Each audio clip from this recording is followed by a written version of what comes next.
My name is Queen Martinez, and I am 45 years old. I own a small but beloved bakery in Spokane called Queen's Delights. Every morning, long before the city wakes, I rise at 4 o'clock. The rhythm of kneading dough, the heat of the ovens, and the delicate art of decorating wedding cakes have become my daily devotion. Customers often call my creations works of art. And in many ways they are, each cake carrying pieces of my patience, my precision, and the love I have left to give. Yet beyond the sugar and flour, my heart has always belonged to my son, Liam. He is 22 now, a young man with a life of his own, but to me he is still the child I raised with every ounce of strength I had. When my husband Carlos lost his battle with cancer 10 years ago, I poured everything, my love, my time, even my savings, into making sure Liam had a chance at a brighter future. Today, however, I sit in my small kitchen with a cup of cold coffee, the silence pressing against me. I think about the family I dreamed of and the reality I was given. I think about betrayal. And I think about justice, the kind I had to claim with my own hands. If you're still listening, we want to sincerely thank you for spending your time with us. Truly means a lot. We'd love to know, where in the world are you watching from? Drop your country in the comments and let's see how far this message has reached. If you haven't subscribed to the channel yet, I highly recommend doing it now so you won't miss any of our upcoming stories. These aren't just ordinary stories, they're filled with meaningful life lessons that can inspire, teach, and stay with you long after the video ends. Hit that subscribe button and join our growing community. For the past 5 years, I have been paying $2,500 every month to help Liam and Sophia, my 20-year-old daughter-in-law, hold on to their dream home in Kendall Yards. Month after month, I wrote the checks without hesitation, believing I was building something solid for them, something that would keep our family close. I drained my savings to cover the first few years, then took out a second mortgage on my own modest house when the bills became too heavy. When even that wasn't enough, I sold the wedding ring Carlos had slipped onto my finger more than 2 decades ago, the last tangible symbol of the life we had built together, to help them make the $50,000 down payment on their house. I told myself it was worth it. I told myself this was love, a mother's sacrifice to secure her son's future. But yesterday, Liam said something that shattered me. His voice was calm, almost rehearsed, when he looked at me and said, "Mom, you're not welcome at our house for Christmas." The words hit harder than any blow. For a moment I couldn't even breathe. I stared at him, searching for some sign of regret, but there was none. Behind him stood Sophia, her arms crossed, her eyes cool and unreadable. She gave me a faint, triumphant smile, the kind that told me I had been outplayed, that my years of sacrifice had bought me nothing but exclusion. In that instant, I felt like a stranger in my own family, an unwanted guest in the very home I had helped them build. All the warmth I had tried to preserve over the years crumbled, leaving only a sharp, hollow ache. That afternoon, I sat on the leather sofa in Liam's house, the very house I had poured my life into. Every curtain, every polished tile, every detail carrying the weight of my sacrifice. The walls gleamed with fresh paint, the kitchen shone with stainless steel appliances, and I could still recall the sleepless nights I had spent figuring out how to keep their mortgage payments afloat. It was meant to be a place of joy, of family, of belonging. Trying to bridge the silence, I leaned forward and said, "I could make my special gingerbread cookies with vanilla cream, like when you were little." I forced a smile, hoping to remind him of those simpler days when the scent of cinnamon filled our home, and he would sit at the counter, waiting for the first warm bite. But Liam didn't return my smile. He looked away, his shoulders stiff. "Mom," he said slowly, carefully, "the thing is, Sophia's parents are coming, and they want Christmas to just be their family. They have their own traditions." The words landed like a slap. My lips trembled as I repeated, "Their own traditions?" The air grew heavy. I could hear the ticking of the wall clock, louder than it should have been. Before I could gather my thoughts, Sophia stepped in. Her tone was honeyed, but her words were etched with ice. "What I mean is, your cooking is a little loud. You know, all those Mexican flavors. My parents prefer something more refined, subtle flavors, discussions about books and art, that sort of thing." I swallowed hard, my gaze drifting around the room. The walnut dining table I had purchased, the dual oven Sophia insisted on to elevate the kitchen. Everywhere I looked, I saw pieces of myself, my labor, my sacrifices. Yet here I was, being told I wasn't refined enough to sit at the same table as her parents. My hands shook as I rose to my feet. My voice was unsteady when I asked, "Then where will I be on Christmas?" Liam muttered something about maybe visiting Aunt Maria, or perhaps meeting up the weekend after. His words were vague, flimsy, and they cut me deeper than silence ever could. I didn't wait for him to finish. I walked toward the door, each step heavier than the last. At the threshold, I turned, forcing myself to speak clearly, even as my throat ached. "Wish Sophia's parents a Merry Christmas from me." The door clicked shut behind me, and for a moment I thought I heard nothing. Then, muffled but sharp, Sophia's voice carried through the wood. "You did well, my love." The phrase echoed in my ears as I stepped into the cold December air. It was not just rejection, it was dismissal, calculated and deliberate. In that moment, I realized I had not simply been pushed aside. I had been replaced. The home I had fought for, the love I had poured in, had been rewritten to exclude me entirely. And as I stood there on the porch, my breath fogging in the winter air, I knew this was more than a family conflict. It was the cruel unveiling of where I truly stood in the life of my only son. The realization hollowed me, leaving a silence inside that no holiday, no tradition could ever fill again. The streets of Spokane shimmered with Christmas lights as I drove, my hands tight on the steering wheel, my chest heavy with grief and anger. House after house glowed with warmth, families gathering inside, their laughter spilling into the night air. And yet, within me there was only silence.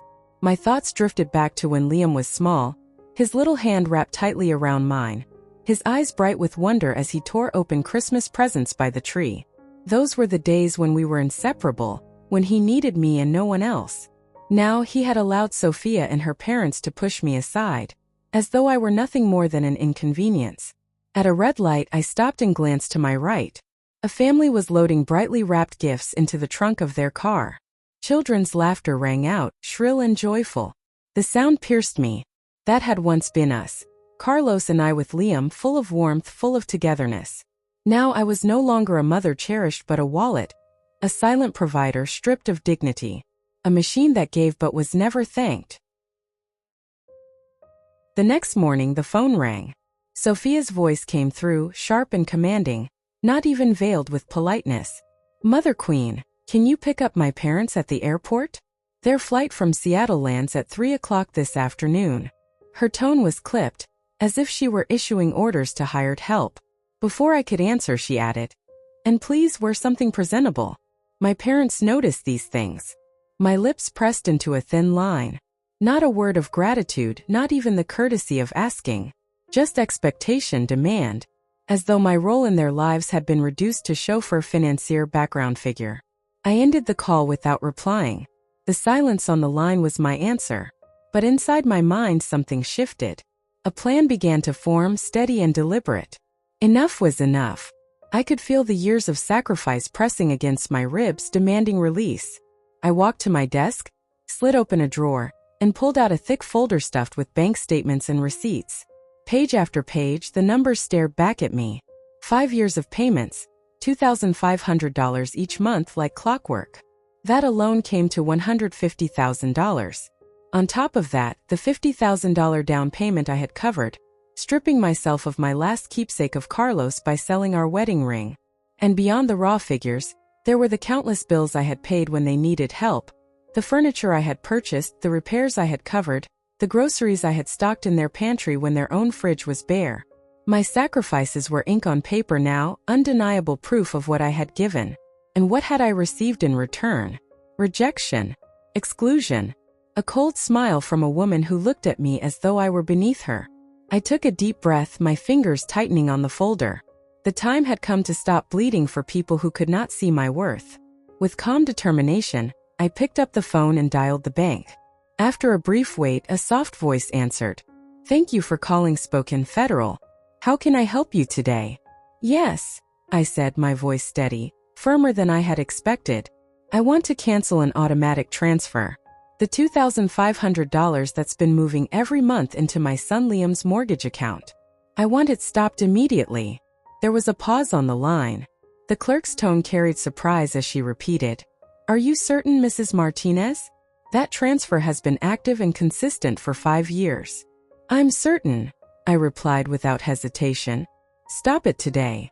She confirmed, the sound of keys tapping in the background, and within moments, the chain that had bound me was broken. When I hung up the phone, I sat back in my chair. A long breath escaped me, shaky at first, then freer than I had felt in years. The weight that had pressed against my shoulders, the invisible burden I had carried for so long, slid off me at last. It was not just about money, it was about reclaiming myself. For the first time since Carlos's death, I felt as though I was no longer living in service to others who only took. The anger still simmered inside me, yes, but beneath it was a steady flame of resolve. I would not be used any longer. I would not be erased from my own family's story. And if Liam and Sophia thought I was going to keep playing the fool, they were about to learn otherwise. The next morning, my phone buzzed relentlessly.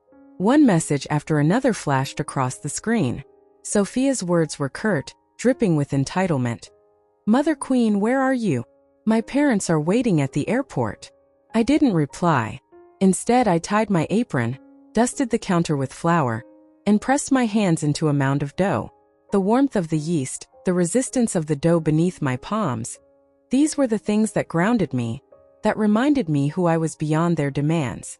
While they stood impatient at baggage claim, I was in my bakery shaping loaves, feeling the simple joy of creation.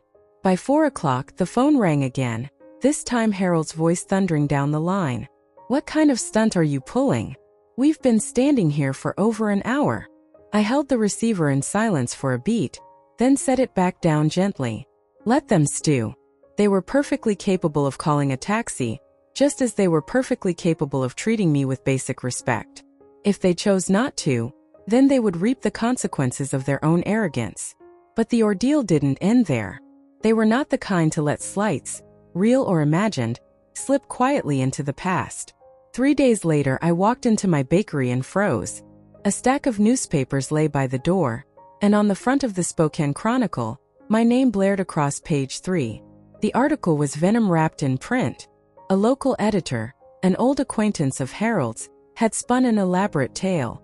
I was painted as a cruel mother-in-law who had heartlessly abandoned an elderly couple in the middle of a so-called winter storm. According to the story, they had been stranded, vulnerable, left at the mercy of the cold because of my callousness. I nearly laughed. That day had been mild, the sun shining with unseasonable warmth, temperatures hovering near 50 degrees. There had been no storm, no peril. It was all a fabrication, carefully woven to smear me publicly. And Harold, with his polished connections in Spokane's legal and social circles, had ensured the story would find its way into the paper. For a fleeting second, I felt the familiar tug of shame, that old instinct to retreat, to defend myself quietly, to keep the peace at any cost. But the feeling passed as quickly as it came. In its place surged something hotter, fiercer, a flame that had been smoldering for years. They wanted to play this game in public? So be it. They had forgotten that I, too, had a voice. I had built a business from nothing, carved out a name that carried weight in this community. My customers knew me, trusted me, loved me. And unlike Harold's carefully cultivated connections, my reputation rested on something real, years of honesty, hard work, and generosity. I stood in the center of my bakery, the scent of fresh bread filling the air, and felt clarity wash over me. They thought they could humiliate me into submission, reduce me to the caricature of a bitter old woman. They had underestimated me. If they wanted a public battle, I would not cower. I would meet them head-on, not with lies but with truth. And I would make sure that when Spokane heard my side, it would not just be whispers in a kitchen, it would be a reckoning they could not ignore. For the first time in years, I felt alive. Not weighed down, not bent beneath obligations, but alive, with purpose, with fury, and with the sharp edge of resolve. I spent 2 full days preparing. Not for cookies, not for cakes, but for war. My bakery table became a battlefield of paper and ink. I printed 15 sets of documents, bank statements, receipts, credit card transactions. I highlighted the $2,500 transfers, month after month, year after year. I included proof of the $50,000 down payment I had made on their house, my sacrifice etched in black and white. Then I added screenshots. Photos Sophia had posted proudly on Instagram.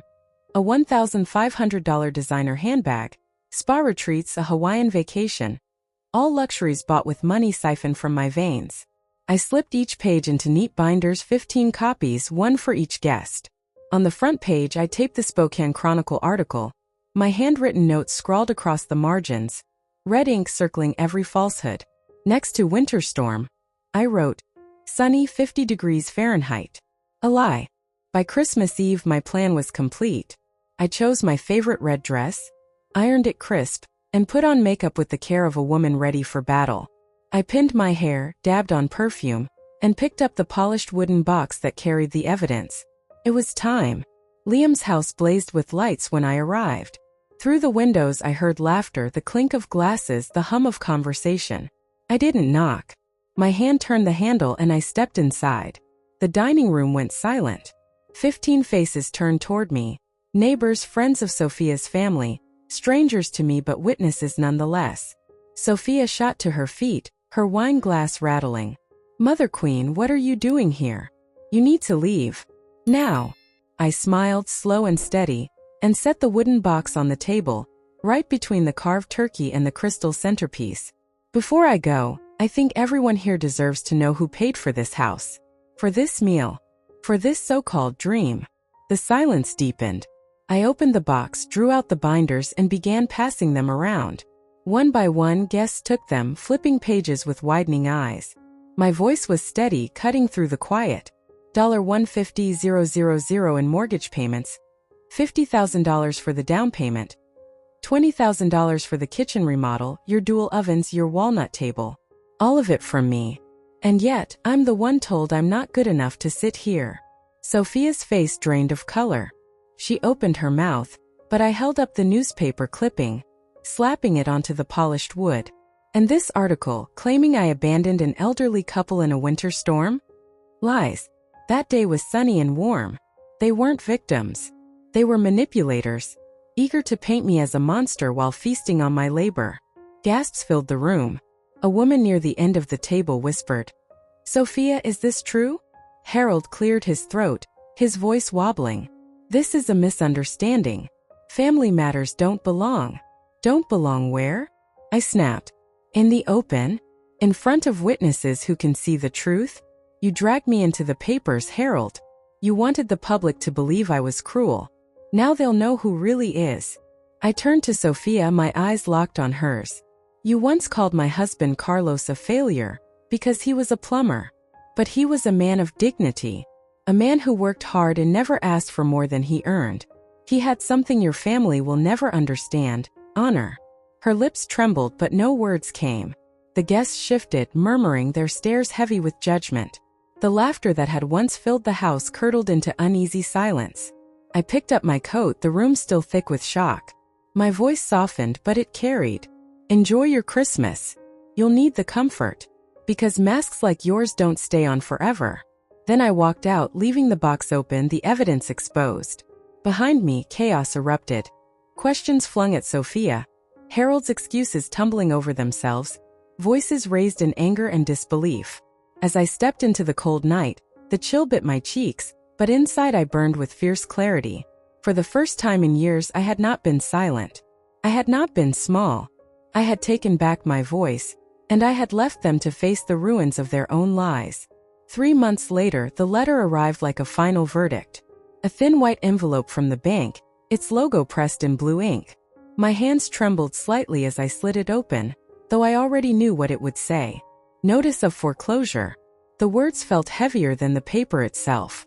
Liam and Sophia had failed to pay the overdue $7,500 mortgage. The house they once flaunted with pride, gleaming countertops, oversized furniture, the backyard they called their dream, was about to be seized. Their dream had turned into a weight they could not carry, and now it was collapsing under its own pretenses. That evening my phone rang. It was Sophia. Her voice cracked, raw from crying. Please, she begged. You have to help us. We'll be on the street.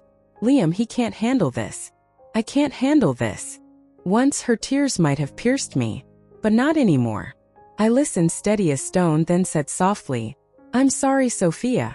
This is not my burden to bear. Before she could plead again, I ended the call. For years I had been their safety net.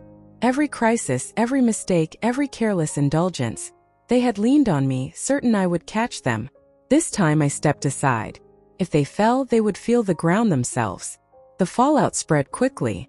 Harold and Evelyn, who once paraded their polished reputation through church pews and community events, found their image cracking. Spokane is not a large city. Whispers travel fast. People had believed the tale Harold printed in the paper, but truth has a way of seeping through cracks. When neighbors learned how they had manipulated their son, exploited me, and lived off false charity, the respect they had long enjoyed evaporated like steam from cooling bread. And then Liam came. He stood at my doorway one late afternoon, thinner than I remembered, his clothes wrinkled, eyes dulled with exhaustion. For the first time in years, I saw not arrogance but weariness. He took a deep breath, shoulders slumped, and said, "Mom, I'm sorry. I was wrong. I let Sophia and her parents control me. I pushed you aside when all you ever did was try to help." I looked at him, really looked. Memories rose unbidden. Nights I worked double shifts just to afford the basketball shoes he'd begged for. Mornings when I packed lunches while fighting back yawns from too little sleep. I had poured every ounce of myself into him, not for repayment but out of love. And still he had let others twist that love against me. "Liam," I said quietly, "I forgive you. But forgiveness doesn't mean I can keep paying for your mistakes. You need to learn to stand on your own 2 feet now." His eyes filled, red-rimmed and wet. He nodded slowly, and in that moment I saw something shift. He was no longer just my boy, shielded by my sacrifices. He was a man beginning to face the weight of his choices. As for me, my focus turned elsewhere, toward the life I had built with my own hands. My bakery thrived. The smell of cinnamon rolls and fresh sourdough filled my mornings, not the echo of arguments or accusations. I had just signed a contract with a local hotel chain, agreeing to supply them with pastries and artisan bread. It was a turning point, a door swinging open after so many had been slammed shut. Weekends I spent not in tension but in laughter. My Aunt Maria and her grandchildren gathered around my table. We shared meals, jokes, and stories until our stomachs ached from both food and joy. Those simple moments, once stolen from me by chaos and conflict, returned like lost treasures. As winter settled in, Spokane glittered under soft layers of frost. This Christmas, for the first time in years, my home would not echo with disappointment or manipulation. I planned to bake gingerbread cookies, the kind that filled the air with warm spice, and set them on my own table. Around it would sit people who valued me, not for what I could provide but for who I was. The consequences had been heavy. There was loss, shame, and broken ties. But out of that wreckage, something else had emerged: freedom. Freedom from constant demands. Freedom from being the invisible backbone to people who never looked back to see me breaking. And as I stood in my kitchen, rolling dough beneath my palms, I felt it at last. I was no longer living in the shadows of others' choices. I was living in the light of my own. When I look back at everything that happened, it almost feels like a different lifetime. 5 years of sacrifice, of handing over not just money but pieces of my soul, believing that I was holding my family together. I told myself it was for love, that helping Liam and Sophia would bring us closer, that generosity was the glue that bound us. But the truth was harder to swallow. I was being used, not cherished. I became a silent shadow in their lives, a convenient source of comfort without ever being given comfort in return. For so long I carried that pain quietly, thinking that silence was strength. I thought if I endured enough, if I gave enough, one day I would be seen and appreciated. That day never came. The turning point was not a grand revelation but a slow awakening. Each slight, each dismissive word, each cold glance, those things piled up like bricks, building a wall between who I was and who I was becoming. I realized that if I didn't reclaim myself, I would lose myself entirely. And so, with shaking hands and a trembling heart, I chose to step away. To say no.